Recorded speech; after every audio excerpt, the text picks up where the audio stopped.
Nestling in the rolling hills of the West Sussex countryside is Midhurst, a Saxon name meaning the town in the middle woods.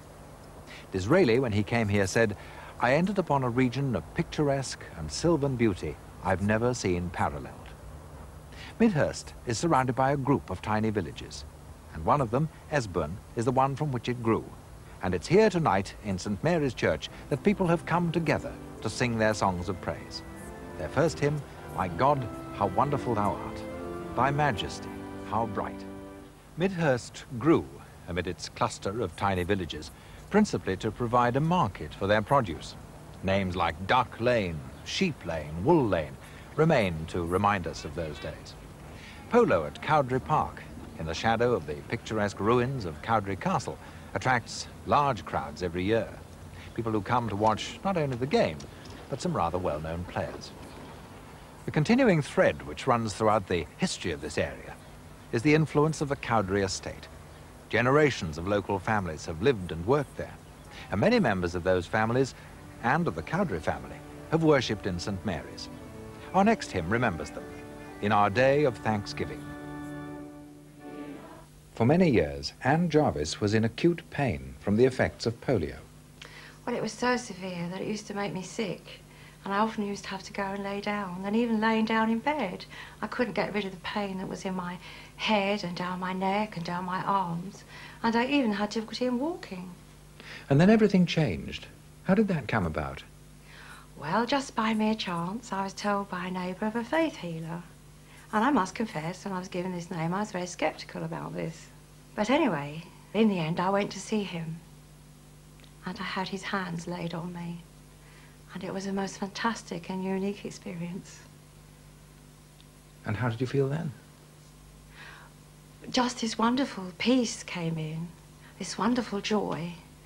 But I think the most amazing thing is, I wasn't healed just overnight. It took a period of time of about 6 to 8 weeks. And I found day by day I was able to do things that I couldn't do before. I remember peeling some vegetables, preparing a meal. And I suddenly realised I was holding potatoes, and actually peeling them. I got no pain in my hands for the first time for 7 years.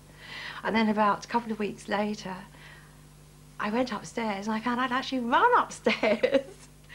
And, you know, I came down and ran up again. I just couldn't believe it. Isn't this a bit unfair on the doctors? I mean, wasn't this just their work that had come to fruition? No, absolutely no, because I'd been in hospital only about 6 months beforehand for manipulation under anaesthetic, and it did nothing at all. And how are you feeling now? Oh, absolutely wonderful, thank you. Life is fantastic. And what is the hymn you've chosen? I will sing the wondrous story, because the second verse is so relevant, I think, to me. I was faint and fears possessed me. I was bruised from many a fall. Hope was gone and shame distressed me. But his love has pardoned all. 9 years ago, Charlotte Evans married David, the vicar of St. Mary's.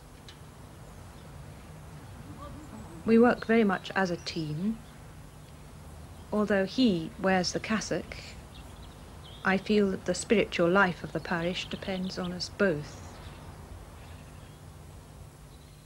Every morning, David and I say matins together in the church, and this is a source of strength to us for the unknown day that lies ahead. Praise you, the Lord. Lord's name praise. This priory is a beautifully tranquil building, but the life we lead is very busy indeed. David works as chaplain to the King Edward VII Hospital, and his hours are very long. He may be away at any time. I keep the day-to-day running of the parish here while he is in the hospital. The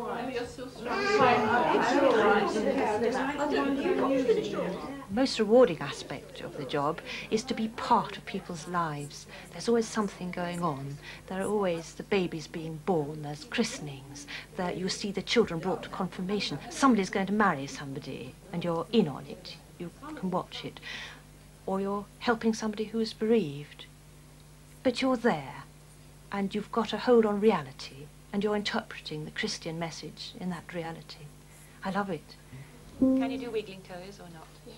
Okay, wiggle toes. best, we are enablers for the Almighty, no matter what the activity is. Our job is to keep a church going. The success is up to God. The hymn I've chosen is Lord Enthroned in Heavenly Splendour. It's a communion hymn, and it's got a lovely sense of the supernatural. Ken Liverton's wife died 3.5 years ago after a series of harrowing operations for throat cancer. They'd lived and worked this farm together for 38 years. I think the worst time was when she'd had the 2 major operations, and the surgeon told me that she was doing wonderfully well, and he hoped that she'd go for convalescence in about a fortnight. And then everything went wrong. And from then onwards, it was just diabolical. Everything happened. I never knew what I was going to find when I got to a hospital. But I think there was nothing I could have done, and there was nothing more the surgeon could have done. He was marvellous. He really was. What sources of comfort have you found since that time? Of course, I'd got a very good family, and they helped me an awful lot. And I looked after an old lady that was coming up to 100. She is 100 now. And she was living on her own with no neighbours.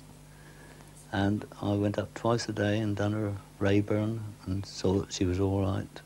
And it's helped me a lot, helping others.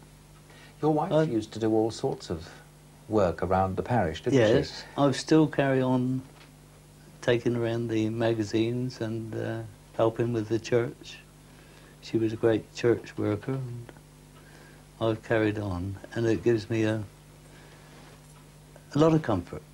And I love Woolbeating Church, and I love going down there, tending her grave. You've chosen Fight the Good Fight as your hymn choice. Why have you chosen that? Well, because all through her illness, she was fighting all the time. She'd never give up. Even when once or twice she was so ill that we thought there was no hope, she still fought on. And that hymn came into my mind so many times, Fight the Good Fight. But do you feel that in this case you lost the fight? No. No, I don't. She fought on, and we fought on, and after she died, we still fought on. I feel she's still with me, her spirit, and it's a great comfort. Helena Edwards lived in Warsaw. In August 1944, 6 months after her marriage, her husband was killed by the Gestapo. We had to stay in the cellars. And then on the 5th day in the battle, the German soldiers came in and took the men out and separated us, took all of us out and separated us at the corner of the street. Since then, I haven't seen my husband. We were taken to the Gestapo building, and 6 months later, I had a letter from his mother saying that they found the body of him and his father and all the men taken on that day from this building. How did that leave you feeling about the Germans? It was a dreadful hatred. It was almost, you couldn't understand why completely innocent people could be killed in such a dreadful way, because they were killed just by a shot in the neck. But you don't have this hatred now. What happened to make you change? Since then, after that, I've remarried and had my 2 children, 2 boys. And at one moment, I had to come in the room, my son's room. He was a teenager then. And so Hitler's cutting out of a magazine, standing in his uniform with his arm raised. When I protested, I said, it's a dreadful picture. He couldn't understand it. He said, it's such funny, it looks so funny, such a funny man. Now then I came to a point where I had to explain to him, and say that I hate the man and I hate his compatriots, then I suddenly started to think, now why should I pass on my hatred to a young boy who really doesn't know anything of war? So what did you do about these feelings of yours? I prayed quite a lot. I prayed, I wanted, I mean, there was no one who could help me in this respect. I prayed and hoped that something will come, some influence and some advice. And I decided I will forgive them and I will not forget it. I will remember it, but I will not pass it on, the hatred, to the children. That's forgiven. Now, you've chosen a rather special hymn for us, haven't you? Yes, I've chosen a Polish hymn, which I sang all my life, as early as I can remember, in schools, in chapels, and during the insurrection. And it is Pod Twą obronę, Ojcze na niebie, which in English means, under your protection, O Heavenly Father, we, your children, entrust our fate. And the wonderful thing is that the children of Midhurst have learned it to sing in Polish. And I'm delighted about it, and I'm looking forward to hearing it. Colin Balliol is chairman of the Midhurst and Petworth Religious Studies Centre. The problem of this area is that around the two towns of Midhurst and Petworth, we have maybe 30 small villages. A lot of them, 23 of them, with their own village school, with their own Sunday school. And none of them can gear up the resources, and particularly now the very sophisticated resources in terms of video equipment, which is needed to teach religious education on a par with all the other subjects. And the object of this organization, which I chair, is to provide those resources centrally and get them out to the village schools and the Sunday schools. It's not Basil's strong point. It does manage to get a bit of it, and all it says is, thou shalt not steal.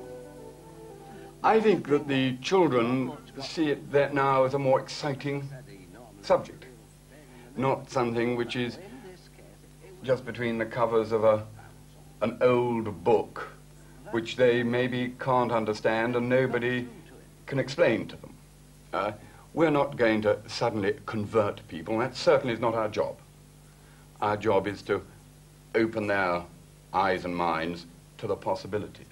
And we can only do very little on top of a home influence. But there we are. We are offering them the basic building blocks of a religious education. Can you remember what the book was called? Jessica. The Bible. The Bible, that's right. I've chosen as my hymn a work by one of my favorite authors, George Herbert, the 17th century writer. It's Let All the World in Every Corner Sing, My God and King.